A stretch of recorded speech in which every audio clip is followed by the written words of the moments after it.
जय श्री राधे राधे दोस्तों, आप सभी का आपके अपने YouTube चैनल अध्यात्म भक्ति में बहुत बहुत स्वागत है। आइए आज आप सब जानेंगे वर्ष 2025 में माघ मास शुक्ल पक्ष में एकादशी का व्रत कब धारण किया जा रहा है। तो जानेंगे व्रत के शुभ मुहूर्त के बारे में। पारण का क्या समय होगा, पारण कब और किस चीज से किया जाएगा, इस दिन भगवान को किस वस्तु का भोग लगाना चाहिए, इस दिन क्या करना चाहिए, क्या नहीं करना चाहिए। तो आइए जानते हैं इन सभी बातों के बारे में। प्रत्येक माह के कृष्ण पक्ष और शुक्ल पक्ष की एकादशी तिथि के दिन एकादशी का व्रत धारण किया जाता है। इसे एकादशी या 11 व्रत के नाम से जाना जाता है। यह व्रत भगवान विष्णु, भगवान श्री कृष्ण को अति प्रिय है। माघ मास के शुक्ल पक्ष में पड़ने वाली एकादशी को इसे जया एकादशी के नाम से जाना जाता है। आप सभी भक्तों को जया एकादशी व्रत की ढेर सारी शुभकामनाएं। आप सभी के जीवन में लक्ष्मी नारायण जी की कृपा से आप सभी को सभी प्रकार के सुख और समृद्धि की प्राप्ति हो। प्रत्येक माह के कृष्ण पक्ष की एकादशी का अपना विशेष महत्व माना गया है। इस प्रकार से माघ मास में शुक्ल पक्ष की जया एकादशी का अपना विशेष महत्व है। जो भी भक्त सच्ची श्रद्धा के साथ, नियम और निष्ठा के साथ जया एकादशी का व्रत धारण करते हैं, इस दिन भगवान विष्णु, माता लक्ष्मी, भगवान श्री कृष्ण की पूजा करते हैं, तो इस व्रत के प्रभाव से व्यक्ति के सभी प्रकार के पाप और ताप नष्ट होते हैं तथा अकाल मृत्यु का भय भी नहीं होता है। भूत, प्रेत, पिशाच आदि योनि भय से मुक्ति मिलती है।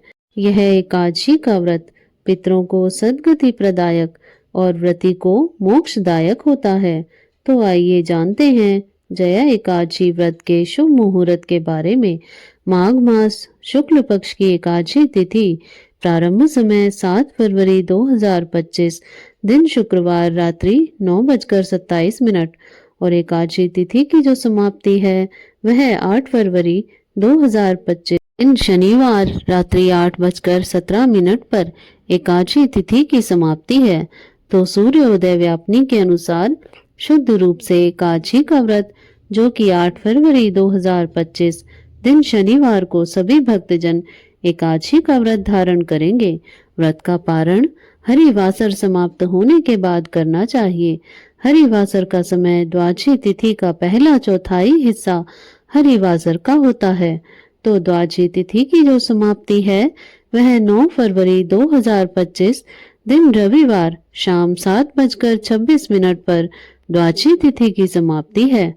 तो पारण का समय 9 फरवरी को सुबह 7:05 से सुबह 9:21 तक जया एकादशी व्रत का पारण किया जाएगा। इस व्रत का पारण गौ दुग्धेन पारणम यानी कि गाय के दूध से व्रत का पारण किया जाएगा। यदि यह संभव ना हो सके तो आप जल, फल या तुलसी दल से व्रत का पारण करें।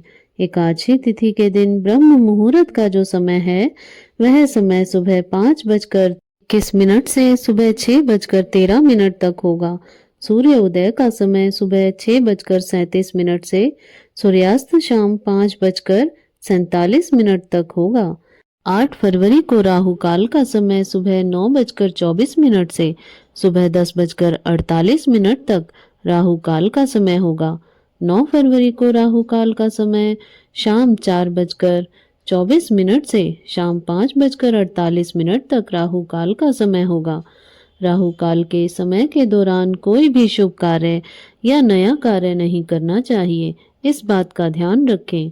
नक्षत्र जो कि मृगशिरा नक्षत्र होगा शाम 6:07 तक, उसके बाद आद्रा नक्षत्र होगा। योग जो कि वैधृति योग होगा दोपहर 2:04 तक, उसके बाद विष कुंभ योग होगा।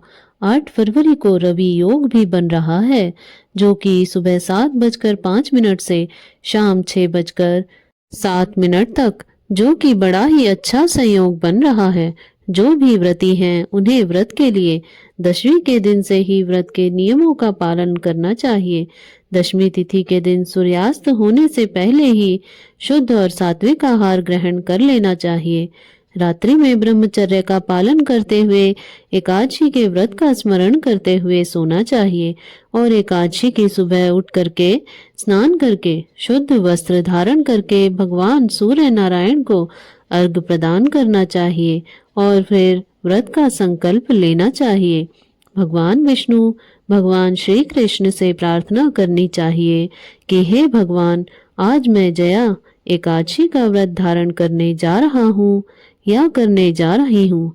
इस प्रकार से भगवान से प्रार्थना करें कि यह व्रत मेरा निर्विघ्न पूरा हो, हमें पुण्य फलों की प्राप्ति हो।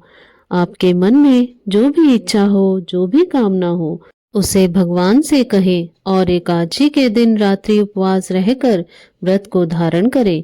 उपवास ना रह पाए तो एक समय फलाहार ग्रहण करके व्रत को धारण करें और इस दिन भगवान का पूरे विधि विधान के साथ सुबह और शाम के वक्त पूजन करना चाहिए। इस दिन भगवान का जो कि गंध, पुष्प, धूप, दीप आदि से पूजन करें। विशेष करके गुड़ तथा तिल मिश्रित वस्तु का भगवान को भोग लगाएं। अभी के मौसम में जो भी ऋतु फल प्राप्त हो उसका भोग लगाएं। उसके बाद जल से आचमनी करवाएं और द्रव्य दक्षिणा चढ़ाएं। मुख शुद्धि के लिए पान, पत्र, लौंग, सुपारी, इलायची के साथ में अर्पित करें। इस प्रकार से भगवान का पूजन करके एकादशी व्रत की कथा का श्रवण करें। विष्णु सहस्त्र नाम, पुरुषोक्त आदि मंत्रों का स्रोत का पाठ या श्रवण करें और फिर एकादशी की रात्रि जहाँ तक हो सके जागरण करते हुए समय को व्यतीत करना चाहिए और द्वादशी की सुबह उठ करके स्नान करके शुद्ध वस्त्र धारण करके भगवान का पूजन आरती कर लें। इसके बाद ब्राह्मणों को भोजन करवाएं, ब्राह्मणों को दान दक्षिणा दें और फिर समय के अनुसार व्रत का पारण करना चाहिए। इस एकादशी व्रत में विशेष प्रकार से गुड़ और तिल मिश्रित वस्तु का दान, गर्म वस्तुओं का दान करें। जो भी आपकी श्रद्धा और आपके सामर्थ्य के अनुसार जो भी वस्तुएं हो उनका दान पुण्य अवश्य ही करना चाहिए, क्योंकि यह महीना माघ मास का महीना भगवान विष्णु, भगवान श्री कृष्ण को अति प्रिय होता है।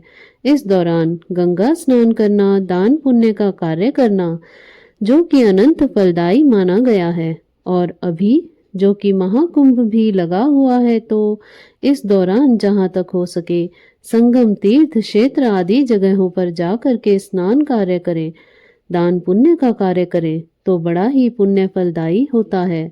तो इस प्रकार दान पुण्य का कार्य करके ब्राह्मण को भोजन करवा करके फिर समय के अनुसार व्रत का पारण करना चाहिए। व्रती को व्रत के दौरान किसी के ऊपर क्रोध नहीं करना चाहिए।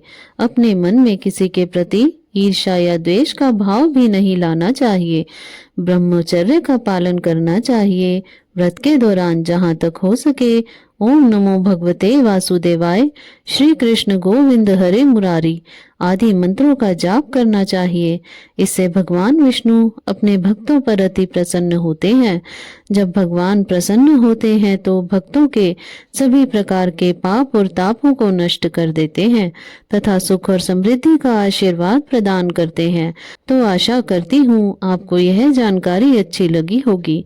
इस प्रकार से ज्ञानवर्धक जानकारियाँ प्राप्त करते रहने के लिए, व्रत पूजा आदि के बारे में जानने के लिए यदि आप चैनल पर पहली बार आए हैं तो चैनल को सब्सक्राइब कर लें ताकि आने वाली वीडियो की नोटिफिकेशन आपको समय से मिलती रहे। वीडियो को लाइक करें, शेयर करें। सुखी रहें, स्वस्थ रहें। जय श्री राधे राधे। धन्यवाद।